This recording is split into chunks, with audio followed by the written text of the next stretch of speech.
Hello students, welcome back. पिछले lecture में आपने सीखा कि पर्टिकुलर इंटीग्रल जब क्यू हो आपका x इंटू वी फॉर्म का तो कैसे निकालते हैं, और वो केस नंबर 5 था।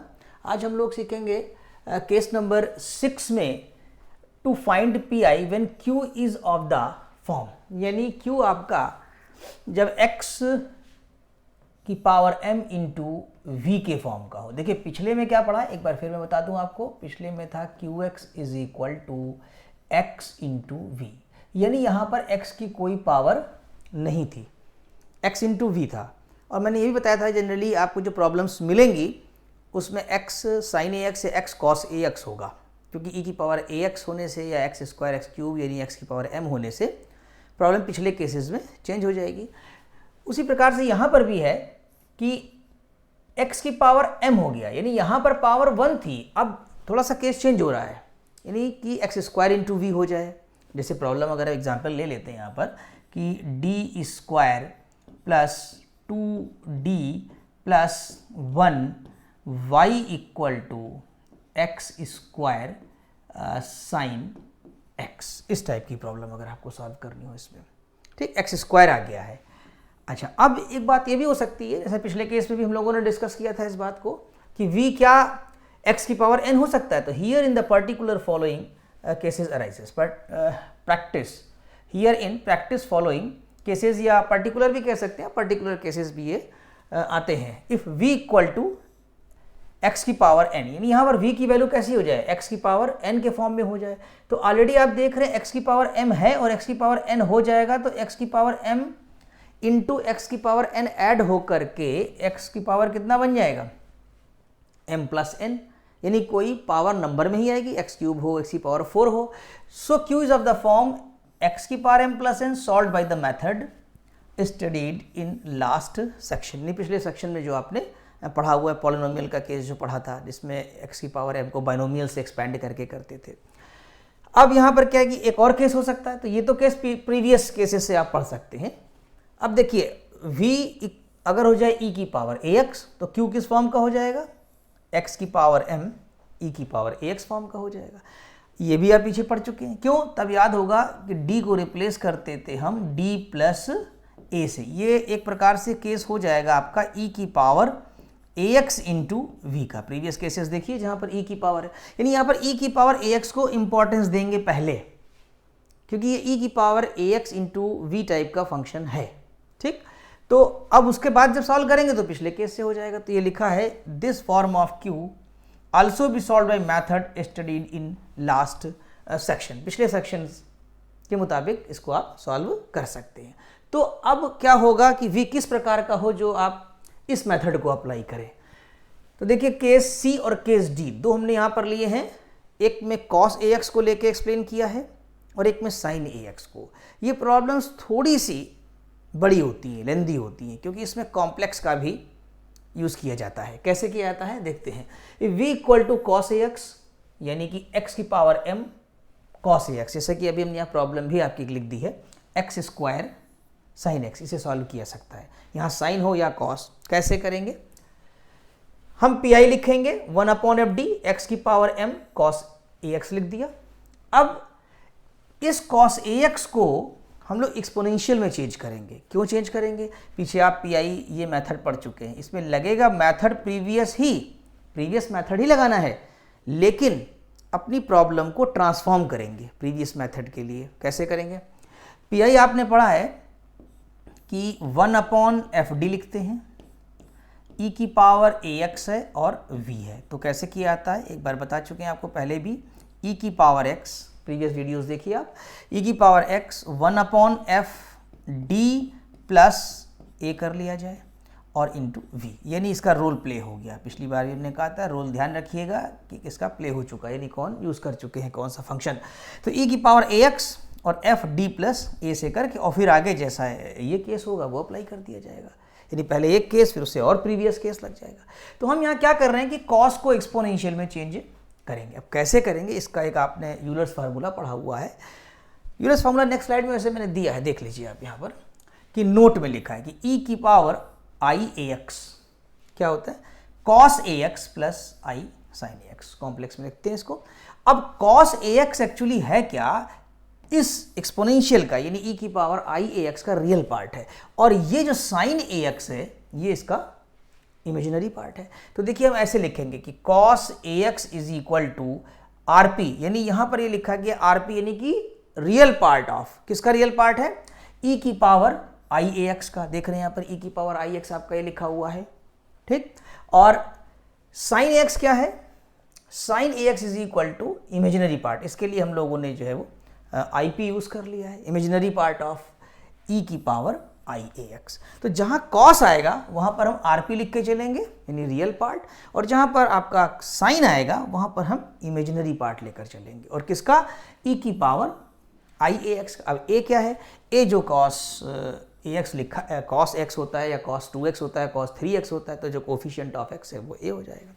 तो बैक करते हैं इसे हम, यहाँ पर देखिए, तो जब कॉस होगा तो हमारी राइटिंग जो है वो रियल पार्ट ऑफ x की पावर m और साइन ए एक्स हो जाए। अभी x की पावर m का यहाँ कोई मीनिंग नहीं है, अभी हम इसको सेपरेट भी कर सकते हैं क्योंकि यूज जो हो रहा है वो e की पावर ए एक्स के साथ लिया गया है। अब कैसे करेंगे ये भी बताते हैं। तो कंप्लीट यहाँ पर इसको ऐसे कर लिया कि रियल पार्ट ऑफ ये लिख लिया, 1/fd लिख लिया, और x की पावर m e की पावर आई एक्स, अभी ये रहेगा ऐसे ही, पूरा ऐसे रखेंगे, अभी नहीं इसको कहीं रिप्लेस करना है, अभी इसका कोई भी फंक्शन यूज नहीं किया गया है, x की पावर m और e की पावर आई ए एक्स रहेगा। इतने प्रोसेस में हमने किया क्या, इसमें हमने अपनी प्रॉब्लम को केवल ट्रांसफॉर्म करना है, किसमें, एक्सपोनेंशियल में, e की पावर आई एक्स।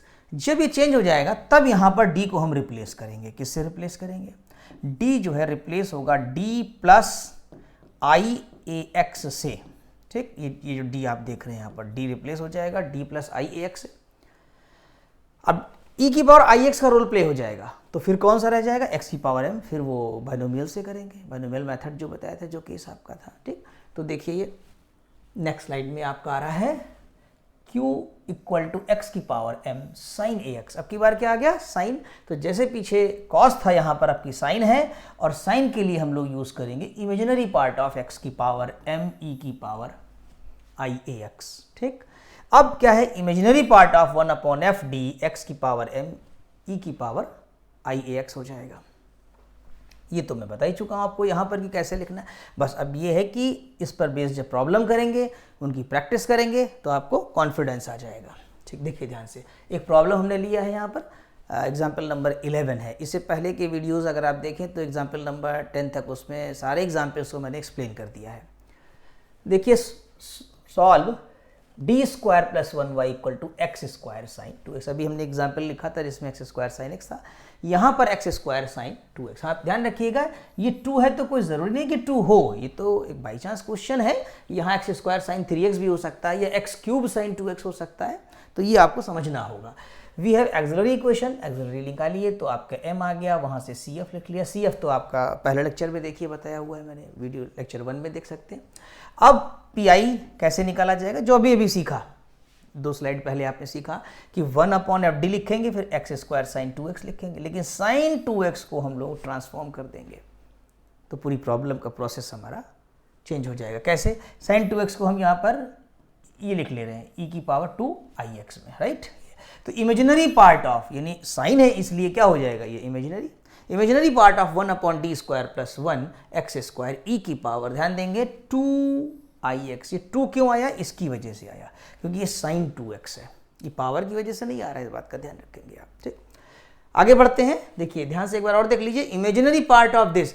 अब हमें क्या करना होगा, देख लीजिए एक बार और बताते हैं यहाँ कि d, जो ये वाला d है वो रिप्लेस होगा किससे, d प्लस 2i से, क्योंकि e की पावर ax का लगा रहे हैं कंसेप्ट हम लोग, q जब था हमारा x की पावर m इंटू e की पावर ax, तो पहले e की पावर x को ऑपरेट करेंगे।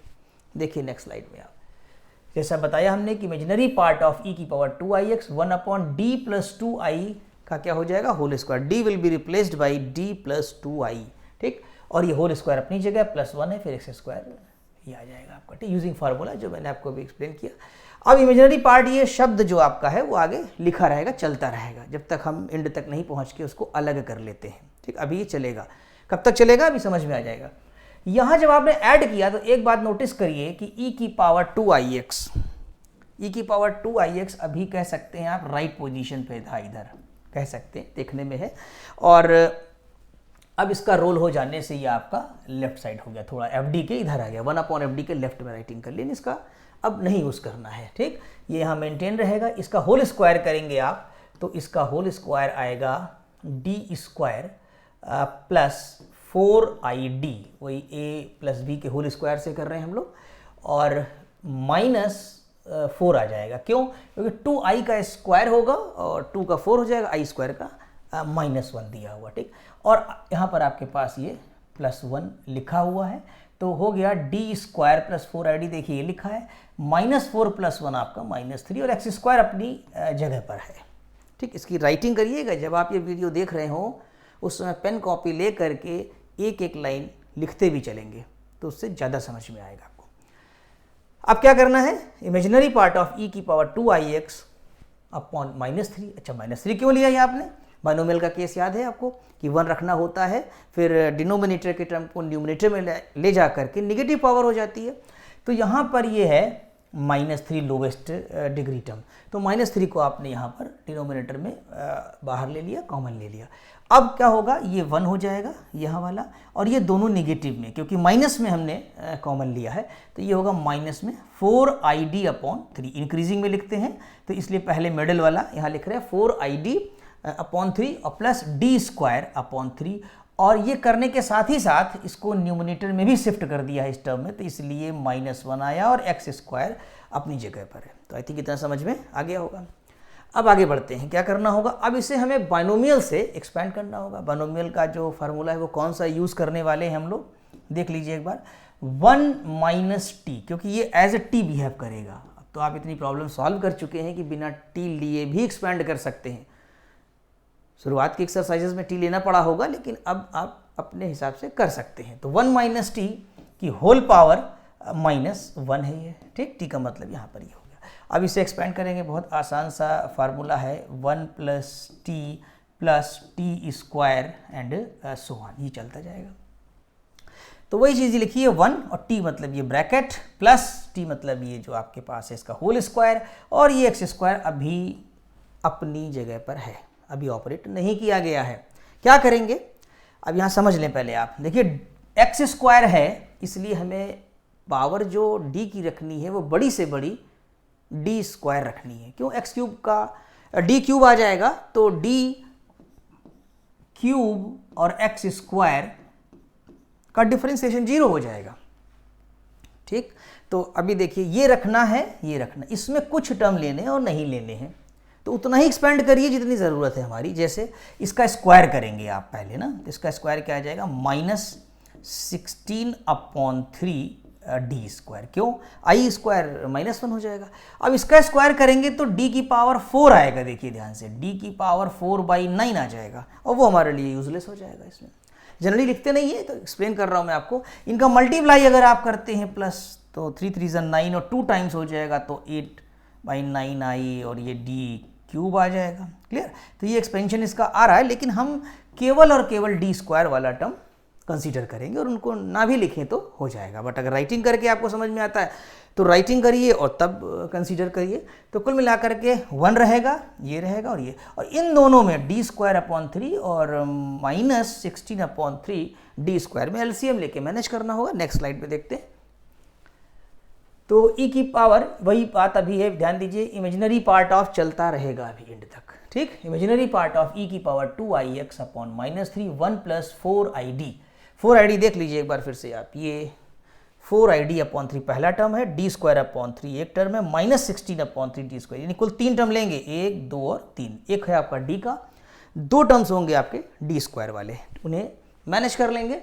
तो देखिए यहाँ पर आया आपके पास 1 + 4id/3 + d²/3 -16/d²। इसमें एलसीएम लेंगे आप, एलसीएम आ जाएगा 9 आपके पास, ठीक। यहाँ 3 हो जाएगा और 3 में से 16 निकलेगा आपका, तो -13। ये कैलकुलेशन आप करिए अपनी कॉपी पर, आसानी से हो जाएगा, ठीक। तो e की पावर 2ix ये सेम टू सेम आ गया, देखिए यहाँ पर ये भी अभी वैसा ही लिखा हुआ है, इसका थोड़ा मैनिपुलेशन कर दिया गया, और x² तो अभी भी अपनी जगह पर ही है। अभी तो हम मैनेज कर रहे हैं टर्म्स को, d को एक्सपेंड कर रहे हैं, उसके बाद कहीं जा कर के हम x² को ऑपरेट कर पाएंगे। अब देखिए अभी यहीं स्टार्ट है, x 1 से मल्टीप्लाई होगा x स्क्वायर एक बार डिफरेंशिएट होगा तो 2x, x स्क्वायर 2 बार डिफरेंशिएट होगा तो 2 आ जाएगा, राइट। तो आई थिंक ये समझ में आ गया होगा कि अब x स्क्वायर को कैसे ऑपरेट करेंगे। हाँ एक बात है, थोड़ा यहाँ पर इस चीज़ का नहीं होना चाहिए, क्यों? क्योंकि आगे के सब क्या हो जाएंगे, या अगर है भी तो आप यहाँ पर राइटिंग 0 + 0 भी लिख सकते हैं, ठीक। अदरवाइज इतना पोर्शन नहीं भी लिखेंगे, यहाँ इंड कर देंगे तो मान लिया जाएगा आपका, ठीक। क्योंकि आगे प्लस करके डॉट डॉट यानी वो 0 ही है, वो नहीं लिखना चाहिए। तो आप ब्रैकेट यहाँ भी क्लोज कर सकते हैं अपना। अब क्या हुआ, अभी भी चल रहा है देखिए इमेजिनरी पार्ट ऑफ, लेकिन अब इस लाइन में थोड़ा सा e⁻²ix को भी एक्सपेंड कर लेंगे। कैसे? e⁻²ix का मतलब हुआ वही जो फार्मूला बताया था, e⁻iAx = cos ax + i sin ax, उसको लगा रहे हैं यहाँ पर। तो -1/3 नंबर है और ये ओपन होकर के cos 2x + i sin 2x हो जाएगा। और ये देखिए लिखा हुआ है अपनी जगह x² + 8/3ix - 26/3। अब क्या है, हमें इस पूरे प्रोडक्ट का ध्यान दीजिएगा एक बार, ये जो दो कॉम्प्लेक्स नंबर है, एक इसमें कॉम्प्लेक्स है एक इसमें कॉम्प्लेक्स है, इनको मल्टीप्लाई करके फिर हमें इमेजिनरी पार्ट लेना होगा। इमेजिनरी पार्ट समझते हैं आप, जो i का कोफिशिएंट आएगा। अभी 12th क्लास में आपने पढ़ा होगा कि अगर हमारे पास दो नंबर है x1 + i, y1 कॉम्प्लेक्स हैं दोनों, x2 + i, y2, राइट। अब इन्हें मल्टीप्लाई करिए, यह मल्टीप्लिकेशन बता दे रहा हूँ आपको। x1 पहले इससे मल्टीप्लाई होगा, दैट इज x1, x2, फिर x1 जाएगा इससे मल्टीप्लाई होगा, तो ये हो जाएगा आपका जा करके i x1 और y2, फिर ये y1 जाएगा इससे मल्टीप्लाई हो जाएगा, कितना हो जाएगा, plus i y1 x2, y1 क्या जाएगा, पूरा i y1 जाएगा मल्टीप्लाई होने, ये इससे मल्टीप्लाई होगा तो i से मल्टीप्लाई होगा, तो फिर ये आपका यहाँ पर हो जाएगा i² y1 और y2। i² की वैल्यू -1 होती है, इसलिए अगर यहाँ देखें तो रियल में आपके पास आएगा x1 x2 और ये भी रियल हो जाएगा, माइनस में लेकिन हो जाएगा, और ये y1 y2 आ जाएगा, और प्लस आप यहाँ कॉमन ले लेंगे तो ये i x1 y2 plus y1 x2 हो जाएगा। इसी प्रकार से इसको आपको मल्टीप्लाई करना होगा। देखिए नेक्स्ट स्लाइड में किया होगा। अब यहाँ पर ये लिखा है कि taking only imaginary part of calculation, यानी यहाँ पर कैलकुलेशन कर दिया गया, जैसे मैंने भी शॉर्ट में आपको बताया, तो वो पूरा मल्टीप्लाई करेंगे। एक बार फिर से देख लें, इसका टर्म लेंगे आप, इससे मल्टीप्लाई करेंगे, cos 2x को भी इससे मल्टीप्लाई करेंगे, इससे करेंगे, 3 यहाँ पर टर्म्स आ जाएंगे आपके पास मल्टीप्लाइंग के बाद, और 3 यहीं से आ जाएंगे, sin 2x i के साथ मल्टीप्लाई होगा इससे, फिर ये इससे मल्टीप्लाई करेंगे, और मल्टीप्लाई करने के बाद इस तरीके से i का कॉमन ले लेंगे। तो जो i वाला है वही हमारा इमेजिनरी पार्ट है, ठीक। तो डायरेक्ट यहाँ पर कर दिया गया है, कैलकुलेशन मान लिया है कि आप कर लेंगे, तो इतना ये आ जाएगा। तो यही आपका, और थोड़ा सिंप्लीफाई कर लीजिए मल्टीप्लाई करके, तो आपका 1/27 और ये 24x cos 2x - 9x², ये इसका सिंप्लीफिकेशन है, यहाँ पर पूरा LCM लिया गया है नहीं, और आ जाएगा आपका, ठीक। सिंप्लीफाई करने के बाद ये pi आया आपका यहाँ पर, this is pi, hence the complete solution is y = CF + pi। जो कंप्लीट सोल्यूशन होता है उसमें क्या लिखते हैं, CF + pi। CF आप पहले निकाल चुके हैं और pi अभी अभी निकाला आपने, इनको ऐड कर देंगे यहाँ पर ला करके, तो ये आपका यहाँ पर आंसर या सोल्यूशन कंप्लीट हो जाता है। थोड़ा टाइम चेकिंग है, इस क्वेश्चन को करने के लिए आपको 10 to 15 मिनट्स लग सकते हैं, लेकिन पेशेंस रखना है और कैलकुलेशन मिस्टेक ना होने पाए, इसलिए बहुत केयरफुल रहना होगा आपको, ठीक। अब देखिए नेक्स्ट क्वेश्चन तो नहीं है हमारे पास, यहाँ पर एग्जाम्पल एक ही सफिशिएंट है, इसी की 1-2 बार प्रैक्टिस करेंगे तो कॉन्फिडेंस आ जाएगा। हाँ, अनसॉल्व प्रॉब्लम को आप यहाँ पर सॉल्व करिए। तो solve the following differential equations. देखिए x² cos x है, अभी जो आपने किया वो साइन का किया, तो उसमें इमेजिनरी पार्ट लेना पड़ा आफ्टर द मल्टीप्लिकेशन। अब मान लीजिए आपसे cos का प्रॉब्लम होता है, तो देखिए यहाँ पर जब cos का होगा तो हम रियल पार्ट लेंगे, यानी i वाला ड्रॉप कर देंगे, मल्टीप्लाई तो करेंगे, लेकिन उसके बाद हम इमेजिनरी पार्ट लेंगे साइन में और cos में लेंगे रियल पार्ट। अब देखिए यहाँ पर नेक्स्ट स्लाइड में देखते हैं इसको, आगे एक्सरसाइज है हमारी। देखिए अब ये हो जाएगा एक्स स्क्वायर कॉस एक्स, एक ये भी कर सकते हैं। और ये प्रॉब्लम जो है ये शायद मुझे लगता है पिछली एक्सरसाइज में आप ये कर चुके हैं। अगर देखिए लास्ट एक्सरसाइज जो थी उसका लास्ट क्वेश्चन था ये क्वेश्चन नंबर 4, जिसमें हमने बताया था कि e की पावर 2x को पहले आप करेंगे और ये परफेक्ट स्क्वायर लिखा हुआ है किसका, d-2 का होल स्क्वायर। आप लास्ट वीडियो देखिए, वहाँ पर इस क्वेश्चन का हमने हिंट दिया हुआ है आपको। तो इस तरीके से 3 क्वेश्चन तो यहाँ हो गए और 4 क्वेश्चंस आपके यहाँ दिए हैं। एक्स साइन एक्स का एक ये है, एक्स साइन एक्स का है, और ये वाला क्वेश्चन अगर आप देखिए तो इसमें भी इसी तरह से हो जाएगा। ये d-1 का होल स्क्वायर लिखा है और x e की पावर x, पहले e की पावर x को ऑपरेट करेंगे और फिर हम x साइन x को करेंगे। तो ये पिछले ही केस का यहाँ पर आ गया है प्रॉब्लम। तो पिछला वीडियो देखिए आप और उसकी एक्सरसाइज पे जब आप पहुँचेंगे तो वहाँ पर मैंने एक्सरसाइज पर हिंट दिया हुआ है इसका। अब आते हैं हम इस वाली प्रॉब्लम में। तो इसमें क्या करना होगा, थोड़ा सा आप समझ लें कि x sine x plus e की पावर x और e की power x into X square. तो देखिए इसमें एक केस लगेगा, ये तो बहुत सिंपल है, या इसको आप एक साथ भी रख सकते हैं चाहे तो, लेकिन ये अलग कर ले तो बेहतर है, कोई दिक्कत नहीं। इससे आप 3 pi निकाल लीजिए, pi1 कर लीजिए, यहाँ पर आप एक pi2 निकालिए और एक आप pi3 निकालिए। एक तरीका और भी है, 2 ही pi से काम चल सकता है अगर इसको एक साथ मान लिया जाए आपका, ठीक है। इनको अगर एक साथ ले लेंगे तो पहले वाले के लिए pi1 और इसको साथ लेने पे आप pi2 कह सकते हैं, जिसमें जो केस लगने वाला है वो e की पावर x इंटू वी का केस लगेगा, याद होगा जब qx आपका e की पावर ax इंटू वी के फॉर्म का था। तो आई थिंक ये सब समझ में आ गया होगा, सारी हिंट भी समझ में आ गई होगी आपको। बस ज़रूरत है कि इन प्रॉब्लम्स को सीरियसली किया जाए। क्वेश्चन ज़्यादा हैं, 7 क्वेश्चन से मान लीजिए 1.5 से 2 घंटे आपको बैठना होगा और इन क्वेश्चंस को एक एक करके लगाएं। कोई प्रॉब्लम आती है तो नेक्स्ट लेक्चर में हम लोग इनके सॉल्यूशंस को डिस्कस करेंगे। वैसे हमारे ऐप में अगर आप जाएं देखें और सी ऑल का एक बटन है, वहाँ पर उसे क्लिक करें तो आप देखेंगे ई बुक्स हमने स्कैन करके अपलोड की है। वहाँ पर बहुत सारे क्वेश्चंस ऐसे हैं जो उस क्वेश्चन में सॉल्व हैं। ई book of the differential equations, I think 689 questions उसमें सॉल्व एग्जाम्पल के फॉर्म में दिए हैं। वहाँ से देख लें, कोई प्रॉब्लम आती है फिर भी नहीं समझ में आता है तो नेक्स्ट लेक्चर में इनके सोल्यूशंस को हम लोग डिस्कस करेंगे। Thank you so much.